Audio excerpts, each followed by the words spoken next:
कांग्रेस लोकसभा प्रत्याशी खेल साय सिंह पहुंची रामानुजगंज। कार्यकर्ता मन संबोधित कर मोदी ऊपर साधिस निशाना। खेल साय सिंह कहिस ए विधानसभा में मोर पुराना नाता है और कहिस कि छत्तीसगढ़ में कांग्रेस सरकार बने के बाद कांग्रेस तेजी ले काम कर आम लोगन ला राहत देवत है। ए दौरान कांग्रेस के बहुत जन कार्यकर्ता शामिल हुए।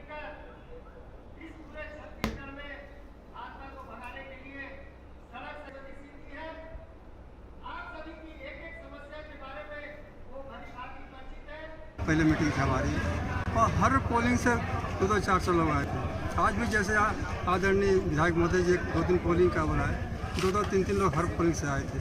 इसमें दिक्कत नहीं कम नहीं है। आज केवल पोलिंग बूथ के सेक्टर के जोन के ही हमारे पदाधिकारियों को बुलाया गया था, कोई सबको बुलाया नहीं गया, किसी कमी नहीं है और सब में उम्मीद है, कोई दिक्कत नहीं हमें। फरवा दिखाएंगे बलरामपुर जिले के लोगों को ट्रेन जो अंबिकापुर से विश्रामपुर से अंबिकापुर लाइन है, हम लोग सुने हम लोग की देन है।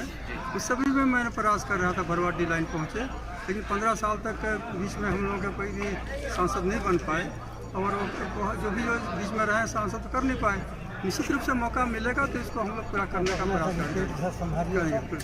क्या प्रमुख अभी नवरात्र का समय था, आजकल ख़त्म हो रहा है, सब लोग भिड़ जाएंगे। अभी तो माता के सेवा में लगे हैं, इसके बाद में लोकसभा के पीछे पड़ेंगे। आज जैसे सब लोग सबका आदरणीय अध्यक्ष जी विधायक जी सबको आप निर्देशित भी कर दिए, हम भी आज सबसे निवेदन कर लिए हैं, सब लोग कल से लग जाएंगे।